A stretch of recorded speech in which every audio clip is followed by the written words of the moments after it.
Assalamualaikum warahmatullahi wabarakatuh. Waalaikumsalam. Baik, di sini saya nama saya Yusuf Mutiara. Saya di sini ingin menyampaikan tentang mata kuliah saya pendidikan kebinekaan global. Jadi di sini saya akan bertanya solusi apa yang menurutnya dapat paling efektif untuk menciptakan kelas yang aman, inklusif dan menghargai perbedaan. Iya, terima kasih. Kita harus pahami dulu bahwa anak-anak ini datang ke sini punya banyak perbedaan. Nah, kelihatannya juga jelas ada cewek, ada cowok. Belum rambutnya ya, apalagi kalau kulitnya dibuka itu macam-macam, ada yang keriting, lembu, pendek, panjang. Dari sini berbeda. Kalau kita tanya lagi kadang-kadang anak-anak itu berangkat dari rumah itu kalau tanya orang tuanya juga kadang-kadang ada yang nggak sejenis, maksudnya nggak sejenis begini. Ada yang berasal dari Lombok Timur, keluarganya misalkan bapak ibunya ada yang berbeda, ada yang sama. Itu sebenarnya tadi sempat saya ngajar itu ada saya temukan ada 9 anak. Saya tanya jujur nggak ya mereka menjelaskan pernah nggak berkelahi? Apa sering berkelahi? Sering. Di rumah saja yang sudah terikat di keluarga itu banyak perbedaan. Di kelas ini juga sama banyak perbedaan. Nah, perbedaan ini kita harus jelaskan bahwa kalau berbeda itu harus saling menghargai. Kalau nanti kita tidak saling menghargai, saya tanamkan anak-anak kenal namanya Bhinneka Tunggal Ika. Itu simbolan yang asik dalam kitab itu dari bahasanya bahasa Sanskerta, kitabnya kitab Sutasoma, penulisnya mereka juga tahu bukan Tuhan. Nah, berbeda-beda kitab satu juga. Itu maknanya adalah dari dulu kalau kita lihat sejarah bahwa kita bisa merdeka itu adanya kesatuan. Kesatuan itu ada karena kita saling menghargai perbedaan. Kalau itu diteruskan berbeda-beda terus, maka yang ada perpecahan. Maka kita tidak ingin anak-anak berbeda. Sehingga pembulian, saling ngolok itu kita latih untuk tidak sering muncul. Kalau ada terjadi, kita hentikan, kita beritahukan bahwa itu tidak bagus. Ya, termasuk perbedaan gender, misalkan nggak adilnya guru. Kalau yang diajar itu aja itu jangan sampai terjadi. Kalaupun terjadi kita paham biasanya maaf ya. Jadi saling menghargai kita bangun mereka dan saling menghargai, saling memahami. Baik, saya akan lanjutkan pertanyaan kedua.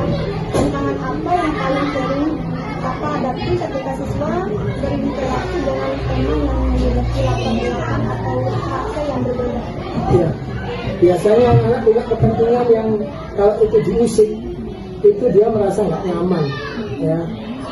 Lagi asik main apa, kemudian kita usik, itu dia nggak nyaman. Nah, maka ada beberapa cara agar mereka bisa mengikuti pelajaran kita, mereka bisa menghargai temannya. Jangan usik kesenangannya. Misalnya dia lagi main, ketika belajar main boleh, tetapi pada tempatnya kita arahkan. Nah sekarang lagi tren kemarin itu stick, sekarang lagi tren kartu, viral kartu. Silakan masukkan ke dalam tas. Kalau dia keluar dari tas ada di meja namanya mainan. Termasuk bolpen, apapun dia punya alat itu kalau dia jadi mainan keluar itu namanya mainan. Ya, itu wajib mengingatkan dimasukkan tas. Kalau enggak silakan bawa ke sini.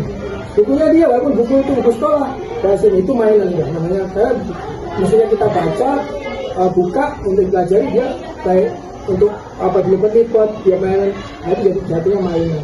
Nah, jangan sampai anak-anak merasa yang biasanya ini itu merasa dibatasi, tapi kita kondisikan supaya anak-anak, nah ini mainan yang kita dulu, sekarang lagi fokus pelajaran. Nah, dengan seperti ini anak nggak merasa kesal. Dia akan juga memperhatikan kita, memperhatikan teman-temannya, dan itu kita perlakukan sama.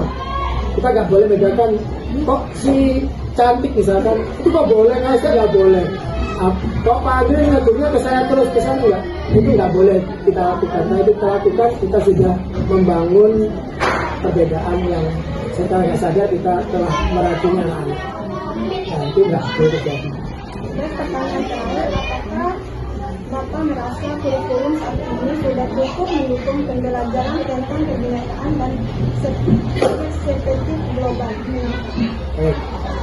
Kurikulum sekarang adalah upaya untuk memperbaiki apa yang sudah berjalan. Kalau kebinekaan global, ya harus, karena mau nggak mau anak-anak ini nggak boleh dibangun dalam bentuk perbedaan dan perpecahan. Dan ini terus ada, saya yakin perpecahan ini terus dibangun supaya kita nggak bersatu. Ya, dulu zamannya Megawati, mohon maaf, pulau kita lepas, ada Timur Leste jadi negara sendiri, dan beberapa daerah minta dimerdekakan. Ini kan bentuk sebenarnya perpecahan yang sejak lama, sejak zamannya Senok Ordono. Dia datang ke sini dengan politik defisit ampera, pecah belah dan jajaran. Sampai sekarang itu masih ada sisa-sisanya. Kita dibenturkan dengan perbedaan-perbedaan, agama sedikit, jilbab sedikit aja berbeda, warna kulit saja berbeda, guru sedikit berbeda, itu jadi masalah, termasuk anak-anak. Nah, maka karena saya yakin itu tetap ada dan kita bisa merdeka karena bersatu. Mulai awal persatuan yang kita menginginkan bahwa kita merdeka itu diawali dengan persatuan, sampai sekarang bersatu itu tetap harus ada.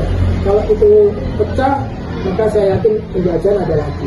Nah, sebab itu kita tanamkan anak-anak tetap bersatu dengan wawasan Bhinneka Tunggal Ika. Di mana saja dia berada, dia harus tetap merasa bangga, aku Indonesia, aku anak Indonesia. Nggak boleh dia bangga dengan aku anak Sasak, dengan orang Jawa dia nggak mau bergaul, tapi enggak, kita satu Indonesia. Mungkin itu. Baik, terima kasih atas jawabannya. Baik, di sini saya akan membaca kesimpulan dari wawancara saya di SDN 30 Ampenan, yaitu untuk menciptakan kelas yang amat inklusif dan menghargai perbedaan. Pendekatan paling efektif biasanya melibatkan kombinasi antara pembiasaan budaya, saling menghormati, penggunaan strategi pembelajaran kolaborasi, serta penerapan aturan kelas yang jelas dan konsisten. Namun dalam praktiknya, guru sering menghadapi berbagai tantangan seperti stereotip antar siswa, kurangnya empati, perbedaan gaya komunikasi, atau konflik yang muncul karena latar belakang sosial budaya dan karakter yang beragam. Begitu, banyak guru menilai bahwa kurikulum saat ini sudah mulai memberi ruang untuk pembelajaran kebinekaan dan perspektif global. Misalnya lewat proyek, kolaborasi, dan materi lintas budaya, meski beberapa merasa masih perlu penguatan berupa contoh yang lebih kontekstual, integrasi yang lebih dalam di berbagai mata pembelajaran, serta dukungan pelatihan bagi guru. Secara keseluruhan, kebersihan menciptakan kelas inklusi sangat dipengaruhi oleh kombinasi antara kompetisi guru, dukungan kurikulum, dan lingkungan sekolah yang mampu menumbuhkan penghargaan terhadap keberagaman secara berkelanjutan. Demikian, wassalamualaikum warahmatullahi wabarakatuh.